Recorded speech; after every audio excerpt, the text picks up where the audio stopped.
بسم اللہ الرحمن الرحیم۔ تہجد کی نماز پڑھنے کا طریقہ اور تہجد کی نماز کتنی رکعت ہے اور اس کو کب پڑھنا چاہیے، ساری تفصیل سنیے۔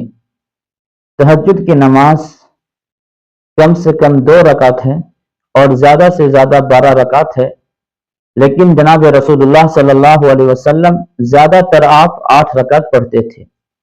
فتویٰ شامل میں تفصیل کے ساتھ یہ موجود ہے۔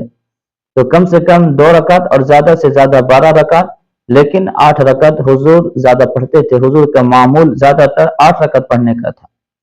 نماز تہجد کب پڑھیں؟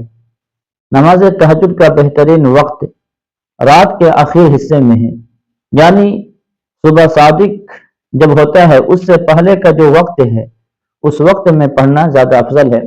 لیکن اگر کوئی انسان عشاء کی نماز کے بعد تہجد کی نیت سے 2-4 رکعت پڑھ لے تب بھی پروردگار عالم اسے تہجد پڑھنے کا ثواب عطا فرما دیں گے۔ نماز تہجد جو ہے کس طریقے سے پڑھیں؟ نماز تہجد عام نفل نمازوں کی طرح پڑھنا ہے، کوئی خاص اس کے اندر سورہ وغیرہ کی کوئی رعایت نہیں ہے۔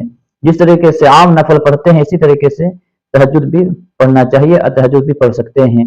نیت دل کے ارادے کا نام ہے، بس صرف دل کے اندر یہ بات ہو کہ میں تہجد پڑھ رہا ہوں، انشاءاللہ آپ کو تہجد ہو جائے گا اور تہجد کا ثواب مل جائے گا۔ اللہ تعالی ہم سب کو تہجد پڑھنے کی توفیق عطا فرمائے، آمین۔